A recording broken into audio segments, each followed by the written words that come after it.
Welcome student, Suchita smart টিউটোরিয়ালসে তোমাদেরকে অনেক স্বাগত। আজ আমি তোমাদের মডেল অ্যাক্টিভিটির টাস্ক পার্ট 5 সলভ করব। আর পার্ট 4 অলরেডি আমার চ্যানেলে দেওয়া আছে, তোমরা যারা এখনও সলভ করোনি বা দেখোনি ওখান থেকে দেখে সলভ করে নিতে পারো। আর নেক্সট মান্থে তোমরা যখন পার্ট 4 জমা দিতে যাবে তখন তোমরা পার্ট 5-এর কোশ্চেনটাও পেয়ে যাবে, ওখান থেকে তোমরা সলভ করে নেবে। অলরেডি এটা বাংলা শিক্ষা পোর্টালে দিয়ে দিয়েছে, তাই আমি তোমাদের নেক্সট মাসেরটা সলভ করে দিলাম। আর তোমরা এখনও যারা আমার চ্যানেলে নতুন সাবস্ক্রাইব করোনি তারা অবশ্যই সাবস্ক্রাইব করো। চ্যানেলটি ভালো লাগলে লাইক করো এবং বন্ধুদের মধ্যে শেয়ার করো এবং তাদেরকেও সাবস্ক্রাইব করার জন্য বলো। তো চলো আজকে শুরু করা যায়। ফার্স্ট কোশ্চেন কী দিয়েছে দেখো, x প্রপোর্শনাল টু y এবং 5x ইকুয়াল টু 3y হলে ভেদ ধ্রুবকের মান হবে। চারটে অপশান দিয়েছে, 5, 5/3, 3 আর 3/5। আমরা ভেদ ধ্রুবক যেহেতু অঙ্ক, সেই হিসেবে আমরা কি করছি, এখানে প্রথমে দেখো x প্রপোর্শনাল টু y, এটাকে আমরা লিখতে পারি কি, প্রপোর্শনালটা তুলে দিয়ে ইকুয়াল টু করে লিখলে আমাদের একটা ধ্রুবক নিতে হয়। যেখানে আমি একটা কে অশূন্য ধ্রুবক নিয়েছি, তাহলে আমি লিখেছি x equal to k y. আচ্ছা, এখন দেখো এই যে আমাকে দিয়ে দিয়েছিল 5x ইকুয়াল টু 3y, তাহলে আমি এটা লিখেছি 5x ইকুয়াল টু 3y। এখানে দেখো এক্সের জায়গায় আমি কে ওয়াই এই মানটা পুট করেছি, তাহলে পরের লাইনে কি লিখেছি, 5 into k y equal to 3y। দেখো দুদিকে ওয়াই ওয়াই কেটে গেছে, তাহলে কী পড়ে থাকে, বাদিকে 5k ইকুয়াল টু 3। অর্থাৎ কে এর মান তাহলে কী হবে, আমরা জানি এই দিকের অংশটা এই দিকের অংশের সাথে নিচে কে ভাগ হয়ে যায়, তাহলে কে সমান সমান কী হলো, 3/5। সেটাই হচ্ছে আমাদের উত্তর। তাহলে কত দাগের উত্তরটা ঠিক হবে, ডি এর দাগে 3/5। আচ্ছা, নেক্সট অঙ্ক দেখো, অমল 5,000 টাকা 9 মাসের জন্য এবং ফতিমা 6,000 টাকা 5 মাসের জন্য একটি ব্যবসায় নিয়োজিত করে। লভ্যাংশ তাদের মধ্যে বণ্টিত হবে যে অনুপাতে, তা হলো 3:2 না 5:6 না 6:5 নাকি 9:5। এখানে প্রথম উত্তরটা ঠিক হবে, কেন সেটা আমি কষে দেখিয়েছি। দেখুন অমলের যে 5,000 টাকা সেটা ক মাসের জন্য কেটেছে, আমি লিখেছি যেহেতু অমলের 5,000 টাকা 9 মাস কেটেছে, তাই অমলের লভ্যাংশ হবে 5,000 ইন্টু 9, মানে 5,000 টাকা 9 মাসের জন্য কেটেছে। তাহলে টোটাল এটা গুণ করলে কত হয়, 45,000 টাকা। 5 9 45, তাহলে 45,000 টাকা। ঠিক তেমনভাবেই দেখো ফতিমার 6,000 টাকা কত মাসের জন্য কেটেছে, 5 মাস কেটেছে, তাহলে ফতিমার লভ্যাংশ কত হবে, 6,000 ইন্টু 5, তাহলে কত হবে, 5 6 30, মানে 30,000 টাকা।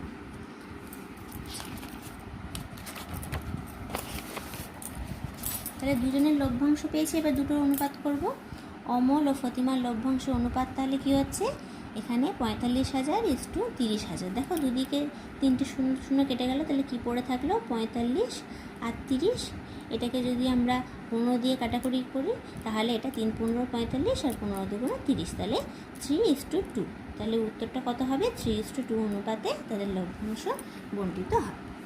আচ্ছা, 3 নম্বর দেখো, ও কেন্দ্রীয় বৃত্তের বহিস্থ পি বিন্দু থেকে অঙ্কিত স্পর্শক বৃত্তকে কিউ বিন্দুতে স্পর্শ করে। ও কিউ সমান সমান 15 সেমি, পিও সমান সমান ও কিউ সমান সমান 9 সেমি, পিও সমান সমান 15 সেমি হলে পি কিউয়ের দৈর্ঘ্য হবে 6 নাকি √15² - 9² সেমি, নাকি √15² + 9² সেমি, নাকি 13 সেমি। আচ্ছা দেখো ভালো করে, এখানে যে ছবিটা এঁকেছি, ছবিটা না আঁকলে তোমরা অঙ্কটা বুঝতে পারবে না। দেখো আমি একটা ও কেন্দ্রীয় বৃত্ত এঁকেছি, বলছি বৃত্তের বহিস্থ পি বিন্দু, আমি যখন একটা বিন্দু পি নিয়েছি, এখানে পি বিন্দু থেকে অঙ্কিত স্পর্শক, এই যে পি বিন্দু, সেই পি বিন্দু থেকে অঙ্কিত স্পর্শক কিউ বিন্দুতে স্পর্শ করে বৃত্তটাকে। দেখো এইটা হচ্ছে বাইরের বিন্দু পি, এখান থেকে যদি আমি একটা স্পর্শকটা নিই তাহলে এই ও কেন্দ্রীয় বৃত্তকে এই কিউ বিন্দুতে স্পর্শ করে। এখানে আমার কিছু মান বলে দিয়েছে, দেখো ও কিউ এর মান, ও কিউ মানে আমি এবার এ ও আর কিউ বিন্দুটা যোগ করেছি। দেখো এটা একটা লম্ব তৈরি হয়েছে, আর ও আর পি এটাকে যুক্ত করেছি। আমার বলে দিয়েছে কোশ্চেনে ও কিউ সমান সমান 9 সেমি আমি লিখেছি, আর পিও সমান সমান কত বলেছে, 15 সেমি। দেখো এটা 9 সেমি, এটা 15 সেমি। আমি পাশের চিত্র অনুসারে যা যা পেয়েছি সেগুলো লিখে দিয়েছি। আমার বইতে দেওয়া ছিল এই কোশ্চেনে পিও সমান সমান 15 সেমি, ও কিউটা 9 সেমি। আর আমাকে কি চেয়েছে, পি কিউটা বার করতে হবে। কোনটা, এইটা বলে দিয়েছে আর এইটা বলে দিয়েছে আমাকে এই পি কিউ মানে যে স্পর্শকটা তার লেন্থ বা দৈর্ঘ্য কত হবে সেটা আমাকে বার করতে বলেছে। আচ্ছা দেখো, আমরা জানি যে বৃত্তের কোনো বিন্দুতে স্পর্শক, দেখো বৃত্তের কোনো বিন্দুতে স্পর্শক ও ওই স্পর্শ বিন্দুগামী, দেখো স্পর্শ বিন্দুগামী ব্যাসার্ধ, দেখো এই যে ও থেকে এই দাগটা আমি কিউ অবধি টেনেছি, এটা ব্যাসার্ধ, তো এই পুরোটা মানে ব্যাস, আর ও থেকে এইটুকু পরিধির ওপর যে লম্বটা এসেছে এটা কি ব্যাসার্ধ, সেটা কীরকম ব্যাসার্ধ, স্পর্শ বিন্দুগামী ব্যাসার্ধ। আমি কিন্তু এই ব্যাসার্ধটা এখানে এখানে এখানে এইসব জায়গায় কিন্তু টাইনি, আমি স্পর্শ বিন্দুগামী ব্যাসার্ধ টেনেছি, সেটা পরস্পর লম্বভাবে অবস্থিত হবে। তাহলে ও থেকে কিউ যে দাগটা টেনেছি, তাহলে এটা কি এর ওপর লম্ব তৈরি হয়েছে, তাই এইটা হচ্ছে 90 ডিগ্রি। লম্ব হওয়া মানে তোমরা জানো যে 90 ডিগ্রি হবে, অর্থাৎ এই যে কোণ, এই যে ও কিউ পি আমি লিখেছি, অর্থাৎ ও কিউ পি সমান সমান 90 ডিগ্রি। আচ্ছা, যেই এটা 90 ডিগ্রি হলো তার মানে কি, এটা একটা সমকোণী ত্রিভুজ, এইটা ত্রিভুজ তো ও পি কিউ, এটা একটা ত্রিভুজ। এটা কেমন ত্রিভুজ, যে কোনো ত্রিভুজ না, যেহেতু এর একটা কোণ সমকোণী বা 90 ডিগ্রি হলো, তাহলে এটা সমকোণী ত্রিভুজ। তাই আমি লিখেছি অতএব ত্রিভুজ ও কিউ পি একটি সমকোণী ত্রিভুজ। এবার আমরা পিথাগোরাসের উপপাদ্য থেকে কি পাই, আমরা কি জানি, লম্ব স্কোয়ার প্লাস ভূমি স্কোয়ার ইকুয়াল টু অতিভুজ স্কোয়ার। আচ্ছা, এখানে কে লম্ব একটু ভালো করে দেখো, এই যে আমি তো এর আগে লিখে দিয়েছি, দেখো স্পর্শ বিন্দুগামী যে ব্যাসার্ধ সেটা লম্বভাবে অবস্থিত, তাহলে এইটা লম্ব। আচ্ছা, এবার ভূমিকে, এই যে মাটিতে শুয়ে থাকে সে হচ্ছে ভূমি, আর এইটা অতিভুজ ওপিটা, তাহলে ও কিউটা লম্বতা আমি লিখেছি এখানে ও কিউ স্কোয়ার, ভূমি কোণটা বলেছি পি কিউ, তাই পি কিউ স্কোয়ার, আর অতিভুজ দেখো ও পি, তাহলে ও পি স্কোয়ার। এবার দেখো প্রত্যেকটার মান আমরা জানি, শুধু পি কিউটার মান আমরা জানি না, তাহলে আমি পি কিউটাকে এদিকে রেখে বাকিটাকে ওদিকে পাঠিয়ে দিয়েছি। তো ওপিটা তো অলরেডি এখানে ছিলই, আমি ও কিউটাকে ওদিকে নিয়ে গেছি, তাই এটা মাইনাস হয়ে গেছে। তাহলে পরের লাইনে দেখো, এবারে আমি স্কোয়ারটাকে তুলে দিয়েছি, তোমরা জানো স্কোয়ারটা ইকুয়াল টু ওপাশে গেলে কি হয়, রুট আকারে হয়ে যায়, তাহলে রুট ওভার করে দিয়েছি আর প্রত্যেকটার মান বসিয়েছি। এই দেখো ওপির মান বলে দিয়েছিল অঙ্কে কত, 15 সেমি, আমি 15 স্কোয়ার লিখেছি। আচ্ছা, ও কিউর মান বলে দিয়েছি 9, তাই 9 স্কোয়ার। তাহলে উত্তর কোনটা দাঁড়ালো, আমাদের বিয়ের দাগেরটা, root over 15 square minus 9 square সেমি। আচ্ছা, 4 নম্বর অঙ্কটা দেখো, দুটি নিরেট গোলকের বক্রতলের ক্ষেত্রফলের অনুপাত 25:16 হলে তাদের আয়তনের অনুপাত হবে 5:4 না 64:125 নাকি 4:5 নাকি 125:64। আচ্ছা, কী বলেছে, দুটো নিরেট গোলক, আর কি বলে দিয়েছে, তার বক্রতলের ক্ষেত্রফলের অনুপাত বলেছে, এখান থেকে আমাদের আয়তনের অনুপাত বার করতে হবে। আচ্ছা, ধরি দুটি নিরেট গোলকের ব্যাসার্ধ কত, R1 একটা আর R2 একটা, দুটি একই নিইনি কারণ দুটো আলাদা গোলক, তাই একটা R1 ধরেছি আর একটা R2 ধরেছি। আচ্ছা, যেহেতু আমাদের কার অনুপাত বলে দিয়েছে, বক্রতলের ক্ষেত্রফলের অনুপাত, তাই শর্ত অনুসারে আমরা লিখতে পারি বক্রতলের ক্ষেত্রফলের সূত্র কি, 4πr², আর দুটো আলাদা আলাদা যেহেতু আর এর মান, তাই একটা R1 স্কোয়ার একটা R2 স্কোয়ার লিখেছি। এই দুটোর অনুপাত সমান সমান যা হবে এই 25:16 মান হতে তাই হবে, কারণ এটা হচ্ছে প্রথম গোলকের বক্রতলের ক্ষেত্রফল, যেহেতু এটা R1 দিয়ে রিপ্রেজেন্ট করেছে, আর এটা হচ্ছে দ্বিতীয় গোলকের বক্রতলের ক্ষেত্রফল, যেহেতু ওটা আমরা R2 দিয়ে রিপ্রেজেন্ট করেছি। তাহলে এই দুটোর অনুপাত সমান সমান আমার বইতে অঙ্কে বলে দিয়েছে তো 25:16, সেটাই আমি সমান সমান করেছি। এবার দেখো ইস্টু থাকলে আমরা ভাগ আকারে লিখতে পারি, তাই দেখো 4πr1 square by 4πr2 square equal to 25/16। দেখো 4π ওপর নিচে কেটে গেল, কি পড়ে থাকলো, R1 square by R2 square equal to 25/16। আচ্ছা, এটারও স্কোয়ার এটারও স্কোয়ার, তাহলে আমি পুরোটার হোল স্কোয়ার আকারে আমি লিখতে পারি ইকুয়াল টু 25/16। আচ্ছা, এবার যদি আমি স্কোয়ারটাকে তুলে দিই তাহলে এদিকে গিয়ে কি হয়ে গেল, রুট হয়ে গেল, তাহলে রুটের মধ্যে কত থাকলো, 25/16, তাহলে 25 কার বর্গমূল 5 আর 16 কার বর্গমূল 4, তাহলে R1 আর R2-র যে অনুপাত তাহলে কত দাঁড়ালো 5:4। আচ্ছা, পেয়ে গেলাম R1 R2-র মান। এইবারে আমরা এখান থেকে গোলক দুটির আয়তনের অনুপাত বার করব। তার জন্য আমরা আয়তনের সূত্র জানতে হবে গোলকের। কি সূত্র? 4/3 pi r1 cube is to 4/3 pi r2 cube. তোমরা সবাই বই দেখে ভুলে গেলে সূত্রটা দেখে নেবে, গোলকের বক্রতলের ক্ষেত্রফলের সূত্র আর আয়তনের সূত্র। তাহলে দেখো, এই যে আমরা ইস্টু করলাম, আমরা এখান থেকে অনুপাতের মান বার করব। দেখো আবার ইস্টু আকারে আছে, মানে আমরা বাই আকারে লিখতে পারি। তাহলে 4/3 pi r1 cube by 4/3 pi r2 cube. দেখো উভয় দিকে ওপর নিচে কি পাই পাই কাটলো, আর 4/3 কেটে গেলো। তাহলে কী পড়ে থাকলো? r1 বাই r2 তার হোল কিউব। যেহেতু দেখো দুটোরই পাওয়ার কত কিউব আছে, তাই আমি পুরোটার হোল কিউব লিখতে পারলাম। আচ্ছা, r1 আর r2 মান একটু আগে আমরা বার করেছি তো, ওপরে কত 5/4, সেটা আমি মানটা বসিয়ে দিয়েছি 5/4 তার কিউব। আর আমরা 5-এর কিউব করলে কত? তাহলে 5-এর কিউব করলে কত পাই? 125। আর 4-এর কিউব করলে 64। তাহলে আমার কত দাঁড়ালো অনুপাত? 125:64। তাহলে কতর উত্তরটা ঠিক হবে? দেখো ডি এর দাগের উত্তরটা ঠিক হবে এখানে। আচ্ছা, পরের কোশ্চেন দেখো।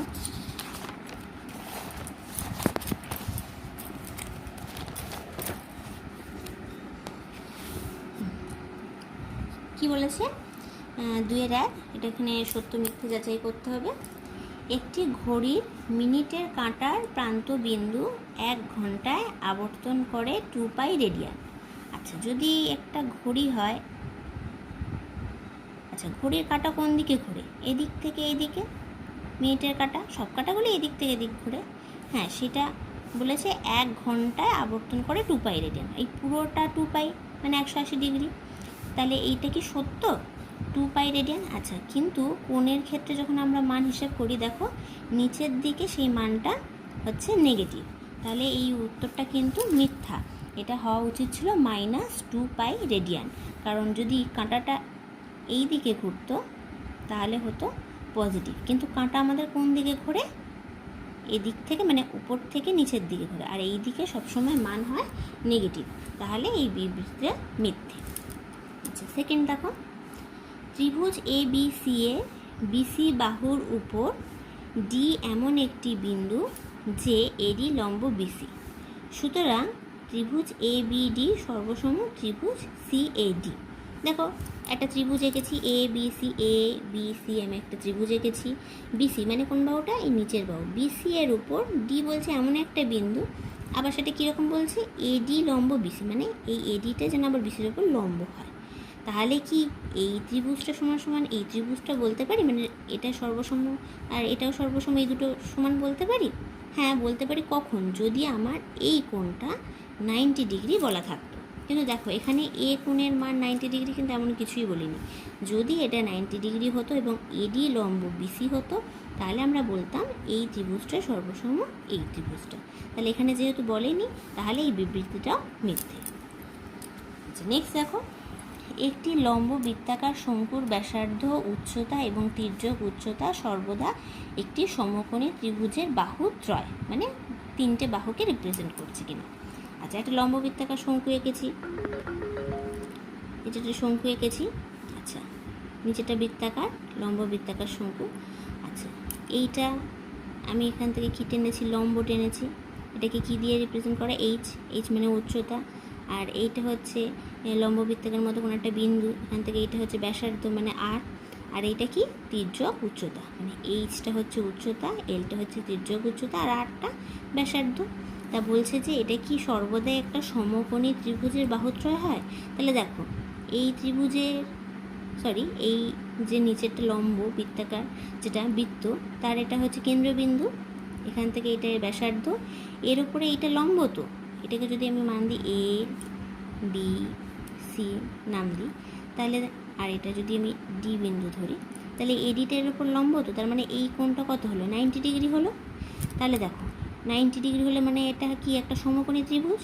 তাহলে এটা এইচ বোঝাচ্ছে উচ্চতা, এটা আর মানে ভূমি বোঝাচ্ছে, আর এইটা অতিভুজ মানে তির্যক উচ্চতা বোঝাচ্ছে। তাহলে এই বিবৃতিটা সত্য, যে হ্যাঁ এটা সমকোণী ত্রিভুজের বাহুত্রয়কে সবসময় চিহ্নিত করবে। আচ্ছা, 4 নম্বর দেখো, শুভেন্দু ও নৌশাদ যথাক্রমে 1500 টাকা এবং 1000 টাকা দিয়ে ব্যবসা শুরু করে। 1 বছর পরে ব্যবসায় 75 টাকা ক্ষতি হলে শুভেন্দুর ক্ষতি হয় 30 টাকা। আচ্ছা, এই বিবৃতিটা মিথ্যে কেন দেখো। আচ্ছা, দুজনে কত কত টাকা দিয়ে প্রথম শুরু করেছিল, মানে তাদের মূলধনের অনুপাতটা কত দেখো, 1500 আর এই হচ্ছে 1000। তাই আমি দুজনের মূলধনের অনুপাত আগে করে নিয়েছি 1500:1000। দেখো উভয় দিকে দুটো শূন্য কেটে গেছে, কত পড়ে থাকলো 15:10। এটাকে 5 দিয়ে যদি আমি ভাগ করি তাহলে কত 3 × 5 = 15 আর 5 × 10। তাহলে আমার অনুপাতটা কত এলো, শুভেন্দু আর নৌসাদের মূলধনে 3:2, মানে শুভেন্দুর পরিমাণ হচ্ছে 3 ভাগ আর মূলধনের, আর নৌসাদের কত 2 ভাগ। আচ্ছা, এবার বলছে যদি 1 বছর পর ব্যবসায় 75 টাকা ক্ষতি হলে শুভেন্দুর ক্ষতির পরিমাণটা কত। আচ্ছা, তাহলে 75 টাকার মধ্যে এই যে 3:2 অনুপাত বেরিয়েছিল, তাহলে 75 টাকার মধ্যে শুভেন্দুর ক্ষতির পরিমাণ কত হবে। তাহলে 75 ইন্টু শুভেন্দুর অংশটা কত 3, এই যেখানে বার করেছি, এইটা শুভেন্দুর টাকা ছিল, এটা নৌসাদের টাকা ছিল। তাহলে 3:2 মানে এই পার্টটা হচ্ছে শুভেন্দুর আর এই পার্টটা হচ্ছে নৌসাদের। তাহলে 75 টাকা ইন্টু 3/3 + 2। আমরা জানি অনুপাতটাকে যখন আমরা ওই কারোর অংশ দিয়ে গুণ করি তখন নিচেরটা মানে অনুপাত দুটো যোগ হয় আর যার যার অনুপাতের অংশ সেইটা উপরে থাকে। হরটা হয় দুটো অনুপাতের যোগফল আর যার যেটা অংশ সেইটা উপরে লবে থাকে। আচ্ছা, তাহলে দেখো 75 ইন্টু তাহলে 3/কত 3 আর 2 যোগ করলে 5, তাহলে 5-এর সাথে 75 কাটাকুটি করলে কত হয় 15, তাহলে 3 × 15 = 45। এখানে কত টাকা বেরোলো 45, কিন্তু আমার অঙ্কে কি বলেছে 30 টাকা, তাহলে এটা মিথ্যা, তোমরা বুঝতে পারছো। আচ্ছা, তারপরে অঙ্ক দেখো, একটি বৃত্তে 5.5 সেমি দৈর্ঘ্যের বৃত্তচাপ বৃত্তের কেন্দ্রে π/16 পরিমাপের কোণ উৎপন্ন করলে বৃত্তের ব্যাসার্ধের দৈর্ঘ্য নির্ণয় করো। আচ্ছা, একটা বৃত্তে বলেছে 5.5 সেমি দৈর্ঘ্যের বৃত্তচাপ বৃত্তের কেন্দ্রে π/16 পরিমাপের কোণ উৎপন্ন করে, তাহলে বৃত্তটার ব্যাসার্ধ কত হবে। আচ্ছা, আমরা ব্যাসার্ধ জানি না, তাহলে ধরে নিয়েছি ব্যাসার্ধ = 8 সেমি। আচ্ছা, বৃত্তটির পরিধি আমরা সূত্র কি জানি 2πr, যেখানে পায়ের মান কত 22/7 সবাই জানি আমরা। আচ্ছা, তাহলে 2 × 22/7 × r, তাহলে 2 এর সাথে 22 গুণ করলে কত হয় 44 r/7 সেমি। আচ্ছা, 2 রেডিয়ান মানে কত, পুরোটা এই একটা যদি গোল হয়, যদি এটা গোল হয় তাহলে পুরোটার 2 রেডিয়ান মানে 180 ডিগ্রি কোণ সৃষ্টি হয় কত এই 44 r/7 সেমি বৃত্তচাপের জন্য। এই পুরো বৃত্তচাপ নিলেই তো তবে একটা 2π রেডিয়ান কোণ উৎপন্ন হয়, অর্ধেকটা মানে হচ্ছে শুধু পাই, তাহলে এখান থেকে এইটুকু মানে অর্ধেক বৃত্তচাপ। আর পুরো বৃত্তচাপ যদি আমি নিই তাহলে পুরো বৃত্তচাপের পরিধির মান বার করলাম, পুরো পরিধি মানেই তো বৃত্তচাপ, তার মান আমরা অলরেডি বার করি 44 r/7, তাহলে 2π রেডিয়ান কোণ সৃষ্টি হয় 44 r/7 সেমি বৃত্তচাপের জন্য। তাহলে 1 রেডিয়ান কোণ সৃষ্টি হবে কত 44 r/7 × 2π। 2πটা নিচে ভাগ হয়ে যাবে, তোমরা জানো ঐকিক নিয়মের সূত্র অনুযায়ী। তাহলে এত সেমি বৃত্তচাপের জন্য এবার কি বলেছে অঙ্কে, বৃত্তের কেন্দ্র যদি π/16 পরিমাপের কোণ উৎপন্ন করে, তাহলে π/16 রেডিয়ান কোণ সৃষ্টি হয় 44 r/7 × 2π × π/16, মানে এইটা তখন গুণ হয়ে যাবে সাথে। দেখো পাই কেটে গেল। আচ্ছা, 2কে 44 দিয়ে কাটাকুটি করলে কত হয় 22, 2 × 2 = 4, 2 × 2 = 4। আচ্ছা, এবার এই 22 আর 16 যদি আমি 2 দিয়ে 8 × 2 = 16 আর 11 × 2 = 22, তাহলে আমার ওপরে কী করে থাকলো 11 আর 8 তো কাটাকুটি যাচ্ছে না, আর নিচে 7 আর 8 27টা 56 সেমি। আচ্ছা, প্রশ্ন অনুসারে দেখো আমরা লিখেছি এই পার্টটার সাথে আমি যে বৃত্তে দেখো কত সেমি দৈর্ঘ্যের বৃত্তচাপ বলেছে 5.5, তাহলে আমি এই দুটো ইকুয়াল করেছি 11 r/56 = 5.5। আচ্ছা, পরের লাইনে দেখো 11 r/56 = 55/10। আমরা জানি যে দশমিক উঠে গেলে তার জন্য কি 1, আর এটা পরে একটা সংখ্যা তাই এটা 10, তাহলে নিচে কত হলো 10। আচ্ছা, তাহলে আর সমান কী লিখতে পারি আমরা, কোনাকুনি গুণ করতে পারি, তাহলে 55/10 ইন্টু কত এইটার সাথে ওপরে গুণ হয়ে যাবে 56, আর 11 হচ্ছে নিচে ভাগ হয়ে যাবে, কোনাকুনি গুণ এইটা ওপরে গুণ হয়ে যাবে আর 11টা নিচে ভাগ হয়ে যাবে, সেটাই আমি লিখেছি। তাহলে দেখো 11-র সাথে 55 কাটাকুটি করলে 5 11 55, 5কে 10 দিয়ে কাটলে 2, আর 2কে যদি আমি 56 দিয়ে কাটি তাহলে দেখো 28, তাহলে কত সেমি বেরোলো? 28 সেমি। অতএব বৃত্তটির ব্যাসার্ধ হবে 28 সেমি।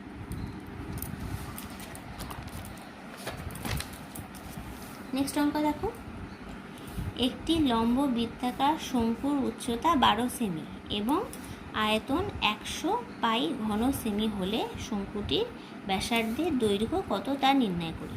আচ্ছা, লম্ব বৃত্তাকার শঙ্কুর ব্যাসার্ধ জানি না, তাহলে আমি ধরে নিয়েছি যে শঙ্কুটির ব্যাসার্ধ সমান 8 সেমি। উচ্চতা আমার অঙ্কে বলে দিয়েছে, আমি সেটাই লিখেছি 12 সেমি। এবার আয়তনের সূত্র কি? 1/3 পাই আর স্কোয়ার এইচ। এটা হচ্ছে লম্ব বৃত্তাকার শঙ্কুর আয়তনের সূত্র। আমি দেখো 1/3 পাই আর স্কোয়ার এর এইচের মান তো আমি জানি, আমাকে বলে দিয়েছে অঙ্কে কত? 12। আমি সেই মানটাই এখানে বসিয়েছি 1/3 পাই আর স্কোয়ার ইন্টু 12। আচ্ছা, প্রশ্ন অনুসারে আমার কি বলে দিয়েছে? শঙ্কুর আয়তন বলে দিয়েছিল না? তাহলে আমি এই যে আয়তনটা পেলাম, এটার সাথে যদি আমার বইতে এই অঙ্কে বলে দেওয়া আয়তন যদি আমি ইকুয়াল করি, তাহলে সেখান থেকে আমি অনায়াসেই ব্যাসার্ধ বার করতে পারবো। তাহলে আমি লিখেছি 1/3 পাই আর স্কোয়ার ইন্টু 12 ইকুয়াল টু 100 পাই। দুদিকে পাই কেটে গেল, এবারে কোনাকুনি গুণ হয়ে গেল। দেখো এখানে কি পড়ে থাকলো? 12 আর স্কোয়ার, আর 3টা 100-র সাথে গুণ হয়ে গিয়ে কত হলো? 300। পরের লাইনে দেখো আর স্কোয়ার ইকুয়াল টু 300/12। এই 12টা নিচে ভাগ হয়ে গেল, তাই 12কে যদি 300 দিয়ে আমি ভাগ করি তাহলে কত পাই? 25। তাহলে আর সমান যেহেতু স্কোয়ার ছিল, এদিকে আসলে রুট হয়ে গেল, রুটের মধ্যে 25, আর 25-এর বর্গমূল কত হয়? 5। অতএব শঙ্কুটির ব্যাসার্ধের দৈর্ঘ্য 5 সেমি।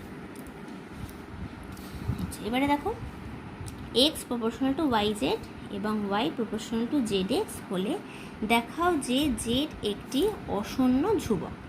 আচ্ছা, দুটো আমার বলে দিয়েছে, x প্রপোর্শনাল টু yz আর y প্রপোর্শনাল টু zx বলে দিয়েছে। আমরা আগেও একটা অঙ্ক করেছি, সেটাও বলেছি যে প্রপোর্শনাল তুললে একটা ইকুয়াল চিহ্ন দিয়ে সেখানে একটা যে কোনো অশূন্য ভেদ ধ্রুবক নিতে হয়। তাহলে প্রথমটার ক্ষেত্রে আমরা দেখো x equal to k1 yz নিয়েছি, আর পরেরটা y প্রপোর্শনাল টু zx এর ক্ষেত্রে y equal to k2 zx। দুটো আলাদা আলাদা ভেদ ধ্রুবক নিয়েছি যাতে এক না হয়ে যায়। আর যেখানে কি k1 আর k2 দুটোই হচ্ছে কি একটি অশূন্য ভেদ ধ্রুবক হলো। তাহলে এটা আমি 1 নম্বর সমীকরণ দিলাম, এটা 2 নম্বর সমীকরণ দিলাম। এবার উভয় সমীকরণকে যদি আমি গুণ করি, তাহলে 1 নম্বর ও 2 নম্বর সমীকরণ থেকে পাই।